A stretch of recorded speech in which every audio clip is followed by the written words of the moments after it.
Hello everyone, welcome to JRF Niti. कैसे हैं आप सब लोग? जल्दी से आ जाइए, फटाफट शुरू करते हैं आज का सेशन। मेरा नाम वर्षा गौर है, मैं आपकी पब्लिक एडमिनिस्ट्रेशन के एजुकेटर हूँ। ये मेरा इंट्रोडक्टरी बायो है एंड इसी के साथ आप लोग प्लीज सब्सक्राइब कर लीजिए जेआरएफ नीति को, क्योंकि ये एक ऐसा प्लेटफॉर्म है जहाँ पर political science as well as public administration से जुड़ी हर एक अपडेट, हर एक जानकारी आपको मिलती है। If you are aspirant of UGC NET, SET, assistant professor, college lecturer या पीएचडी, तो ऐसी कई सारी जानकारियां आपको यहाँ पर मिलती है, आप इसको बिल्कुल देख सकते हैं। तो please don't forget to follow JRF Niti. It's a initiative जो आप लोगों के लिए चलाया जा रहा है and we are giving you यहाँ पर कंटेंट बिल्कुल फ्री ऑफ कॉस्ट, तो जिसको आप देख सकते हैं। एंड इसी के साथ आज मैं बात करने वाली हूँ Rajiv Gandhi national university of law Punjab के बारे में। जी हाँ, यहाँ पर सोशल साइंसेस की काफी सीट्स निकली हैं।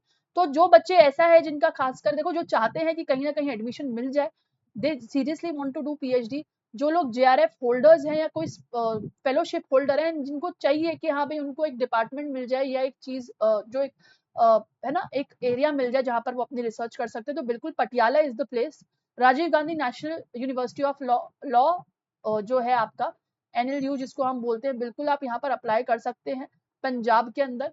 इंपॉर्टेंट चीज ये है कि देखिए इसके अंदर सोशल साइंसेस की भी सीट निकली है। जी हाँ, तो काफी लोग ये मत सोचना कि लॉ की, बस सोशल साइंसेस की, इंग्लिश की भी यहाँ पर सीट्स निकली है।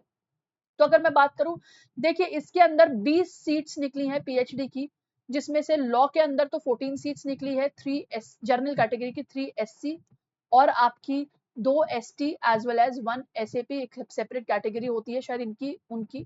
3 सीट्स आपकी अगेन इंग्लिश की निकली है, 2 जर्नल कैटेगरी की और 1 एससी कैटेगरी की। 2 सीट्स आपकी हिस्ट्री की निकली है, अगेन जर्नल कैटेगरी की अगर मैं बात करूं।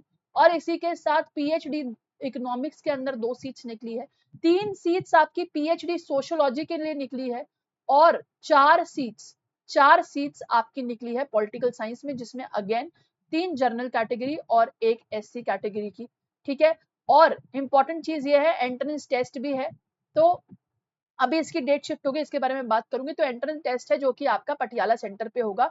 ठीक है, तो कुल मिलाकर आपका जो फॉर्म है, एप्लीकेशन फॉर्म की फीस है, वो जर्नल कैटेगरी को जो है वो 2360, general sorry fees for general category 3540 आपको ये अप्लाई करना पड़ेगा। पीएचडी के फॉर्म्स महंगे होते हैं and for the SC ST and separate category आपको ये अप्लाई करना पड़ेगा 2360। ठीक है, एंड इसको आप जो है स्पीड पोस्ट के थ्रू आपको ऑफलाइन, आपको पूरी डिटेल समझाऊंगी कि कैसे फॉर्म भरना है, और इसको आपको स्पीड पोस्ट के थ्रू जो है डिमांड ड्राफ्ट वगैरह जो भी है आपको उसके थ्रू पोस्ट कर देना है पटियाला में। अभी टाइम है इस चीज का, बताती हूँ क्या है।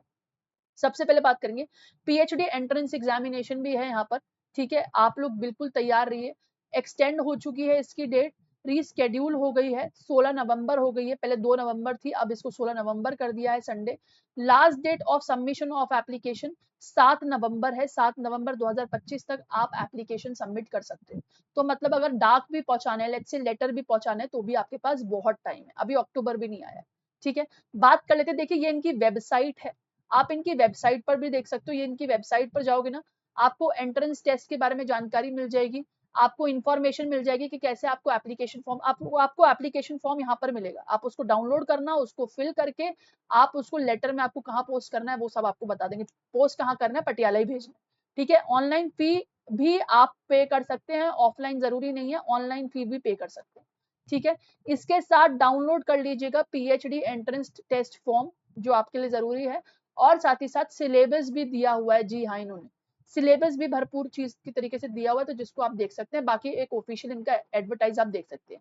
ठीक है, तो इंपॉर्टेंट चीज क्या है कि 2025-26 की सीट्स निकली हैं, 2025-26 की सीट्स निकली है, आप बिल्कुल इसको चेक कर सकते हैं। मैं एक चीज आप लोगों के लिए लेकर आई थी और मैं बिल्कुल उसको बताना चाहूंगी। मैं एक चीज आप लोगों के लिए लेकर आई थी, अगर आई डोंट नो, चलिए मैं दिखा देती हूँ आपको। देखिए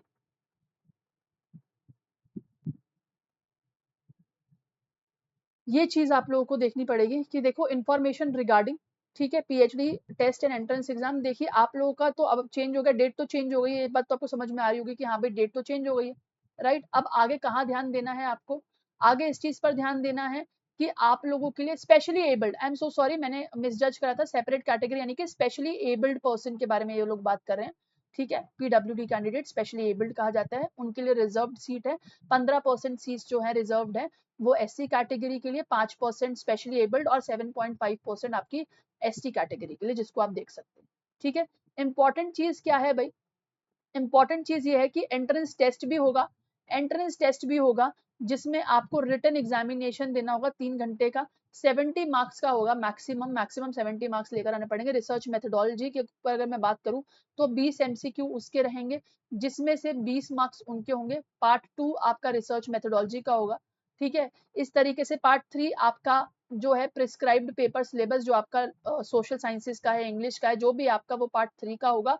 एंड पार्ट 4 आपका एस्से राइटिंग 15 मार्क्स का वो भी होगा, जो आपके रिसर्च टॉपिक, मतलब बेसिकली वो आपसे पूछेंगे ऑन द स्पॉट कि आपको रिसर्च टॉपिक बनाकर बता दीजिए, तो आप बिल्कुल बता सकते हैं। आगे देखो डिटेल चीज बताऊंगी, इसलिए प्लीज भागना मत, ध्यान से समझना इस चीज को, जो लोग अप्लाई करना चाहते हैं, जो लोग चाहते हैं कि कोई सीट सिक्योर करे। ठीक है।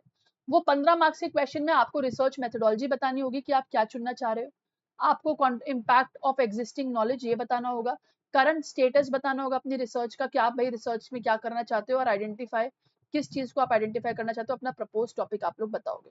ठीक है। टेस्ट में जनरल कैटेगरी को कम से कम सिक्योर करने पड़ेंगे 50% मार्क्स, ऐसे ही so on followed by different different categories. एक बात और बताना चाहूंगी हम यहाँ पर, जिन लोगों का, हाँ, आपको जो है 1000 वर्ड्स में अपना ये ऐसे वाला काम करना पड़ेगा, 1000 वर्ड्स के अंदर अंदर सीमित करना पड़ेगा। काफी जगहों पर लिखवाया जाता है research proposal on the spot, पर वो प्रैक्टिस ओरिएंटेड होता है। ठीक है।